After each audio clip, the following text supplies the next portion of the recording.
Bismillahirrahmanirrahim. Assalamualaikum warahmatullahi wabarakatuh. Alhamdulillah wassalatu wassalamu ala Rasulillah wa ala alihi wa sahbihi wa man tabi'ahu wa mawalah wa la hawla wa la quwwata illa billah. Amma ba'd. Angkat tangannya kita berdoa, semoga majlis kita diberkahkan oleh Allah Subhanahu wa taala. Allah berikan kemanfaatan dalam ilmu kita sehingga ilmu yang kita kaji menjadikan wasilah buat kita mendapatkan syafaat dari baginda Nabi Muhammad sallallahu alaihi wasallam. Bismillahirrahmanirrahim. Allahumma salli ala sayyidina Muhammadin al-Fatih lima ughliqa wal khatimi lima sabaqa nasiril haqqi bil haqqi wal hadi ila siratikal mustaqim wa ala alihi haqqa qadrihi wa miqdarihi al-azim. Rabbi israh li sadri wa yassir li amri wahlul 'uqdatan min lisani yafqahu qawli. Subhanaka la ilma lana illa ma 'allamtana innaka antal alimul hakim bi rahmatika ya arhamar rahimin walhamdulillahi rabbil alamin. Mohon maaf keterlambatan karena memang suasana di perjalanan yang sangat macet luar biasa. Semoga tidak mengurangi niat pahala kita duduk di tempat ini mendapatkan ilmu yang barokah dari Allah Subhanahu wa taala. Amin ya rabbal alamin. Mengingat waktu yang sangat singkat karena maghrib juga kurang lebih pukul 6 kurang 7 menit, maka sisa waktu ini kurang 15 menit ya. Hanya ada waktu 15 menit ya. Mudah-mudahan kita sharing, tanya jawab berkaitan dengan muamalah kita, ubudiyah kita. Kami persilahkan kepada Akang Teteh, Ibu Bapak, mungkin ada hal-hal yang kita bisa sharing bersama. Falyatafadhol, mangga. Assalamualaikum warahmatullahi wabarakatuh. Waalaikumsalam warahmatullahi wabarakatuh. Ini mungkin pertanyaan udah sering banget ya, cuman pengen tanya lagi gitu. Ya. Tambocie ya. Sehubungan dengan Hari Raya Kurban, Pak Ustadz. Baik.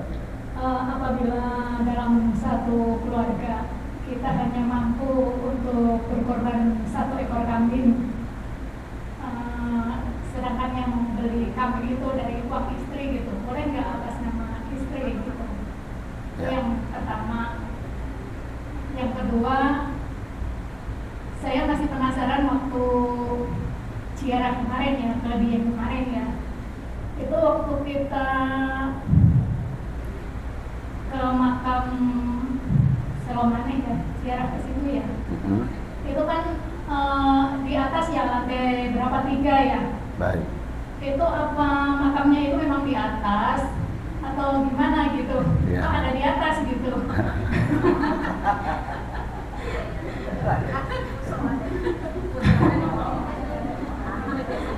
Itu aja Pak Ustadz, terima kasih. Assalamualaikum warahmatullahi wabarakatuh. Waalaikumsalam.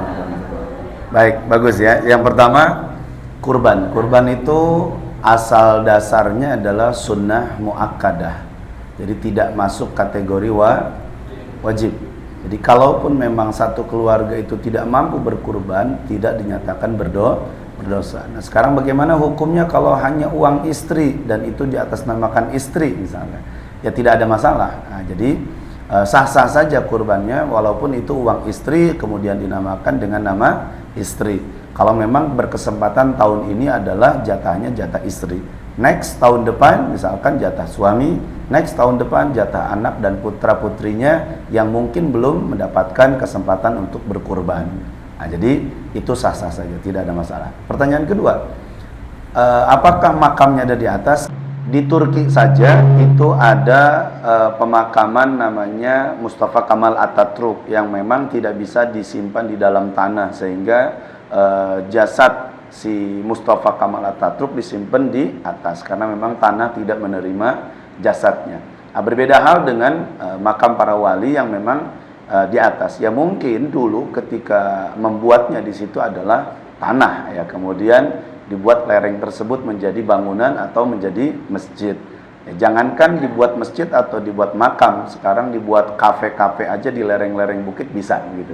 Ya artinya kalau memang ibu nggak percaya silahkan dibongkar saja gitu ya.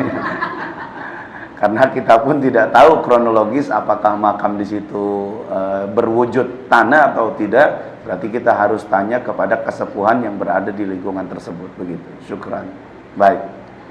Ada lagi mungkin? Assalamualaikum warahmatullahi wabarakatuh. Waalaikumsalam warahmatullahi Terkait wabarakatuh. dengan kurban. Sepertinya saya agak sedikit dilema juga. Ada yang bertanya tentang hewan kurban ukuran, Pak Ustaz. Baik. Jadi kalau misalkan ada yang dari hewan kurban itu kemampuannya misalkan sebesar kisaran yang maksudnya nggak besar gitu, Ustaz. Karena harganya tidak terjangkau, di nilai kecilnya itu gimana? Apakah dia harus menunda dulu sampai tahun berikutnya? Soalnya kalau kita lihat dari kondisi hewan yang di bawah standar itu kayaknya kecil banget gitu. Apakah harus memaksakan dengan ukuran seperti itu gitu? Ya. Baik. Kategori hewan kurban itu minimalnya adalah sudah berusia 1 tahun ya.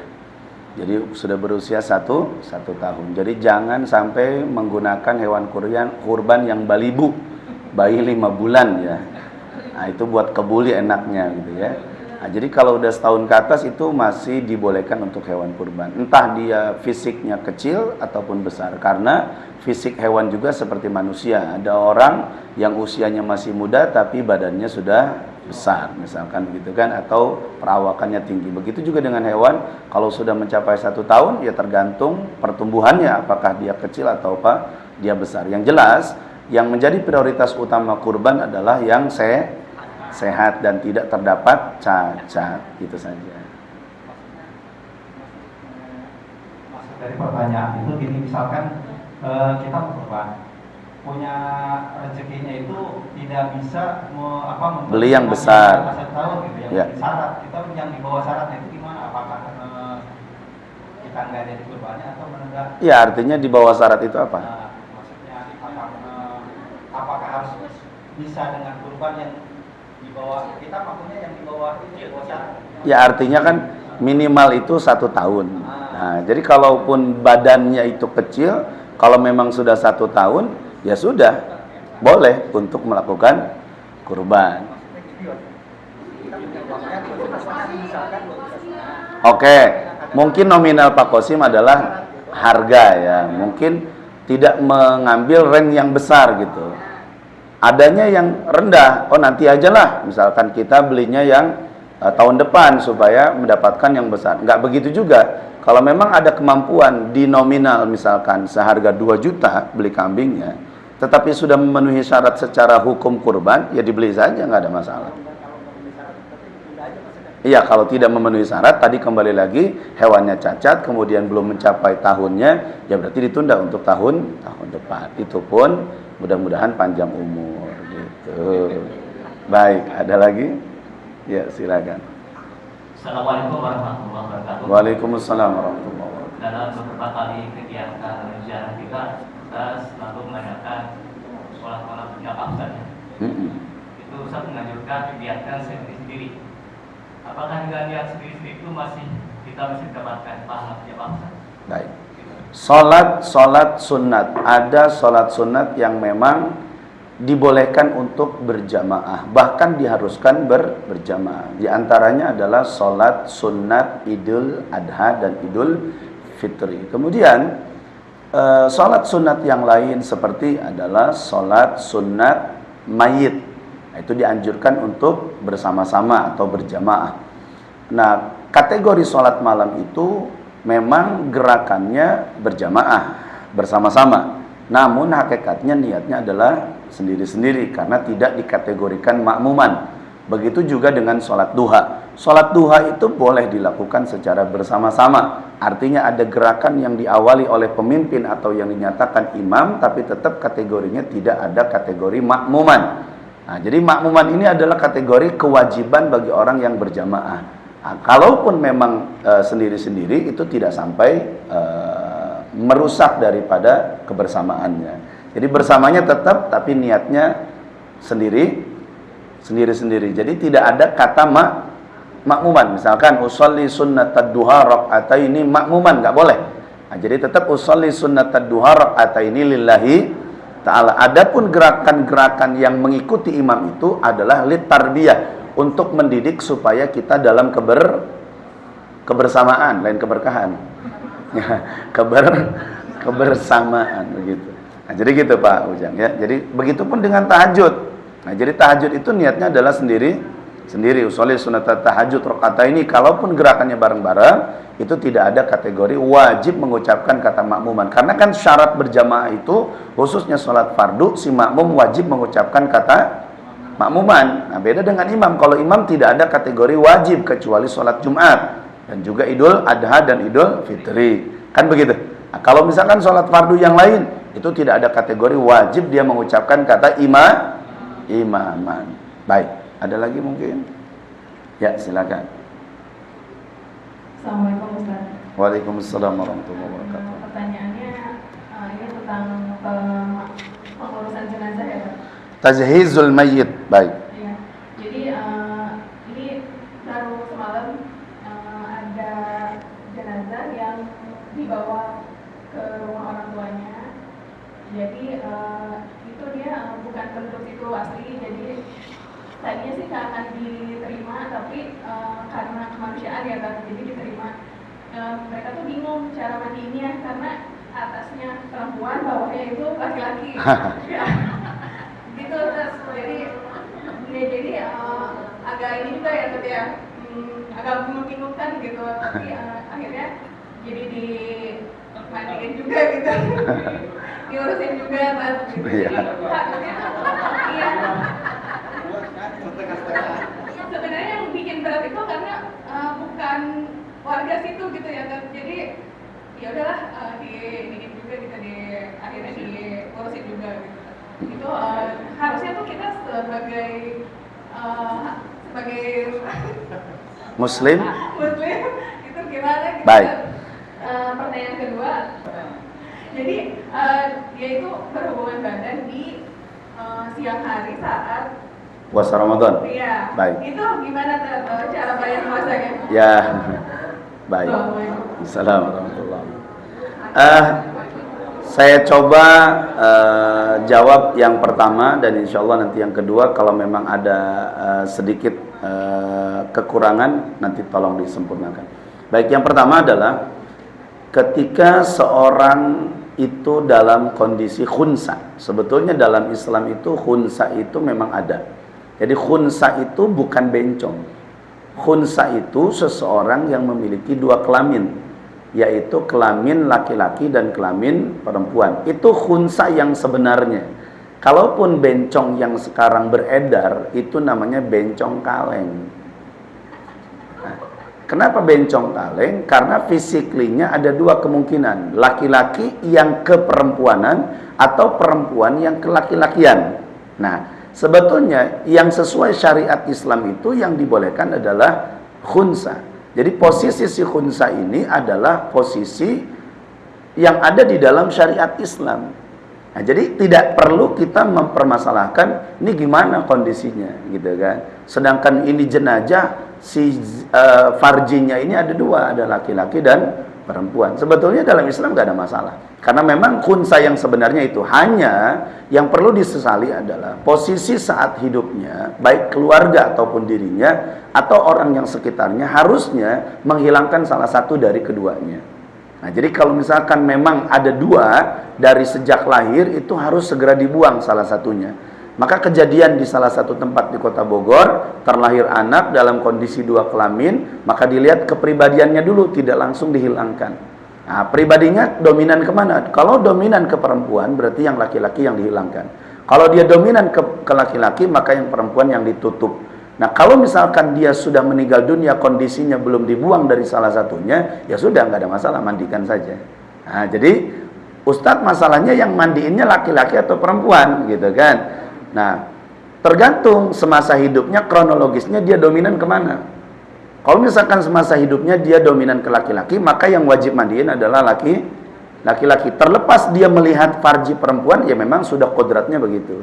Nah, jadi tetap kita harus mengurus mayit. Karena mengurus mayit ini hukumnya wajib kifayah. Nah, Jadi fardu kifayah, ya jangankan orang Islam, kata Buya Yahya, orang kafir sekalipun, bila mana ada non-muslim kemudian meninggal dunia, kemudian seluruh warga meninggalkannya, bahkan ada seluruh warga orang Islam tidak mau mengurus jenazahnya, maka dinyatakan warga tersebut berdosa di hadapan Allah.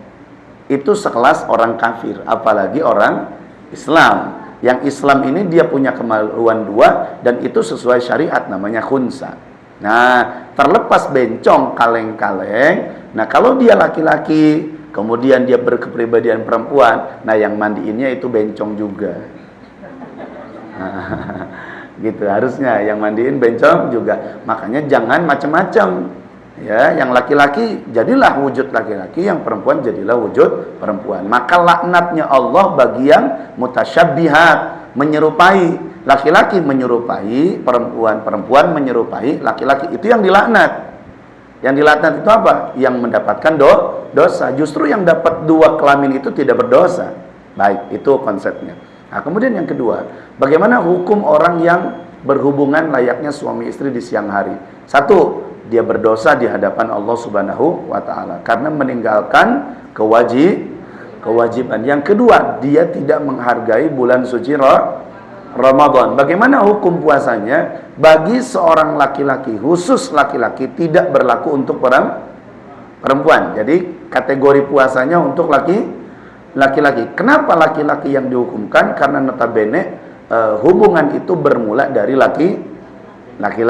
Tidak akan terjadi kalau tidak ada ilajul hasyafati fil farji, masuknya kemaluan laki-laki ke dalam kemaluan perempuan. Terlepas yang mengganggu atau yang mengintimidasi atau bahkan yang memprovokasi atau yang menstimulasi itu dari perempuan, yang jelas laki-laki yang kena hukuman di dalam syariat Islam. Berapa? Puasa selama 2 bulan berturut-turut.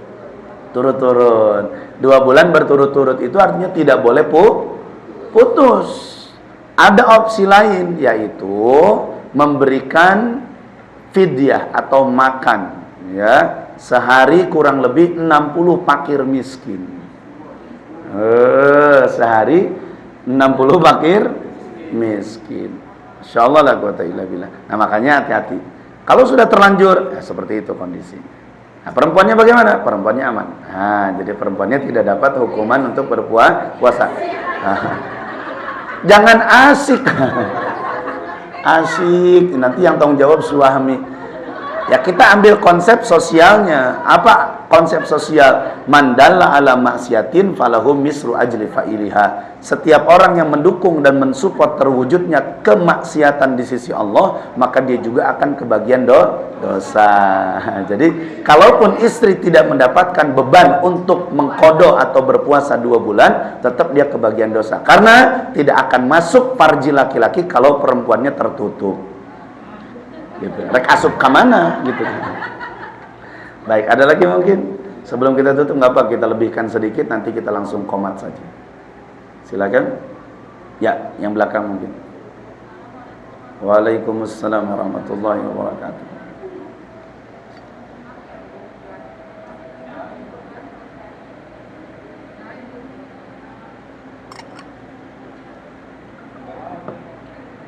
Kalau misalkan kurban, kita suami istri terus anak udah, Pak Ustaz, ya misalkan, terus kita ada rezeki, itu lebih baik kurban itu buat keluarga yang masih hidup atau keluarga yang sudah meninggal? Ya.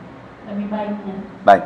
Sebetulnya hakikat kurban itu adalah untuk yang masih hidup. Badal haji dan badal umroh hakikatnya prioritas untuk yang sudah meninggal. Jadi kurban itu diprioritaskan untuk orang yang masih hidup. Jadi sebetulnya yang meninggal itu tidak wajib kurban, kecuali dia sebelum meninggalnya wasiat.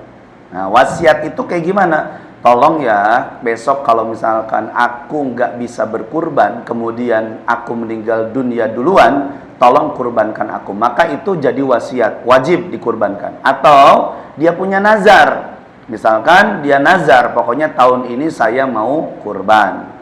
Nah, tapi di situasi kondisi ajal seseorang, la yastakhiruna wa la yastaqdimun, tidak bisa diakhirkan, tidak bisa ditunda. Ternyata dia meninggal dunia.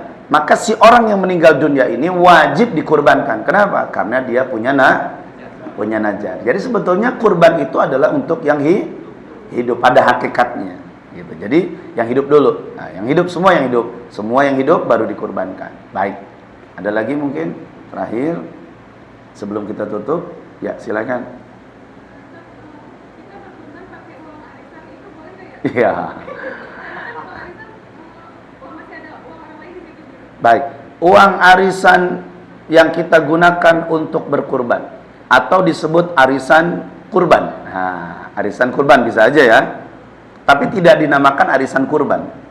Ah, bukan. Ini mah uang arisan aja. Hampir sama kategorinya dengan umroh. Ya, umroh nganjuk. Nah, umroh nganjuk atau umroh ngutang gitu. Umroh ngutang itu adalah umroh yang berangkat haji, berangkat umroh tapi uangnya boleh ngutang. Kenapa boleh ngutang? Karena fasilitas yang diberikan oleh travel itu memudahkan mereka untuk berangkat umroh, tapi sepulang umroh dia masih punya tanggungan hutang. Nah, ini sebetulnya Majelis Ulama Indonesia di dalam ketetapannya membolehkan. Nah, dengan dasar bahwa ada manuskripnya saya punya. Ya, jadi kalau menurut mereka itu dibolehkan asalkan ada akad yang di situ sesuai dengan syariat, gitu kan? Sesuai dengan syariat. Itu konsepnya dengan bank-bank syariah. Itu bagaimana konsepnya, mudorobahnya dan sebagainya. Nah, kemudian bagaimana dengan hukum uang arisan? Nah, kalau memang sepakat seluruh anggota arisan, nah gitu kan. Kita ambil permisalan seperti umrah tadi. Sekelas umrah saja boleh. Nah, artinya apa? Ketika ada uang arisan, kemudian kita dapat, nah tentunya ada akad di situ. Nah, tolong sampaikan ke teman-teman yang lain, mohon maaf, alhamdulillah, terima kasih kebersamaannya saya dapat uang arisan. Cuman uang arisan ini saya mau pakai buat kurban, gitu. Bagaimana? Semuanya sepakat atau tidak misalkan? Oh, ngunah wae maneh korban gitu kan? Lu enak berkurban, gua korban gitu kan? Nah, itu nggak boleh dipakai. Nah, kenapa? Karena ada ketidaksepakatan. Nah, makanya kalau dapat uang arisan, karena uang arisan ini adalah uang bersama. Nah, iya kan? Uang bersama karena uang saling menutupi. Nah, karena ada yang kesempatan untuk dapat uang dulu, yang lain masih gigit jari gitu kan. Nah, maka sebagian yang fanatik arisan itu sebetulnya tidak dianjurkan. Kenapa? Karena banyak bengkok hati. Seperti halnya wal ansob mengundi nasib.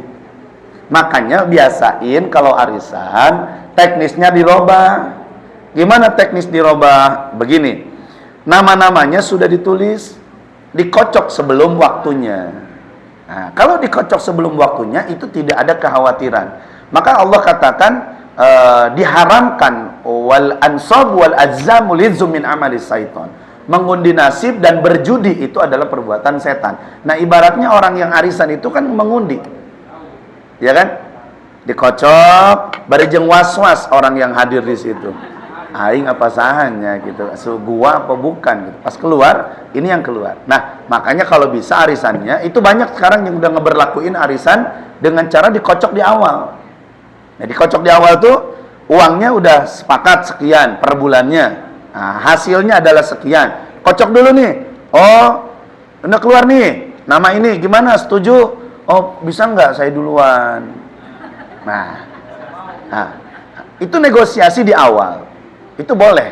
Nah, jadi tidak ada bengkok hati. Meminimalisir kejoliman. Meminimalisir yang namanya mengundi nasib. Pokoknya mengundi nasib itu hukumnya dosa atau haram. Nauzubillah min zalik. Begitu ya. Mudah-mudahan manfaat dan barokah. Sudah lewat maghrib. Mudah-mudahan niat kita dikabul ijabah oleh Allah Subhanahu wa taala. Ini termasuk ngaji yang paling ekspres ya. Ya, ngaji yang paling cepat, masya Allah. La quwwata illa billah. Nggak apa-apa, tidak melunturkan niat kita dan Allah Maha tahu. Mudah-mudahan semuanya diijabah. Amin. Allahumma salli ala sayyidina Muhammad wa alihi wa sahbihi ajma'in. Allahumma khtim lana bi husnil khatimah. Sallallahu ala sayyidina Muhammad walhamdulillahi rabbil alamin. Subhanakallahumma bihamdika asyhadu an la ilaha illa anta astaghfiruka wa atubu ilaik. Assalamualaikum warahmatullahi wabarakatuh.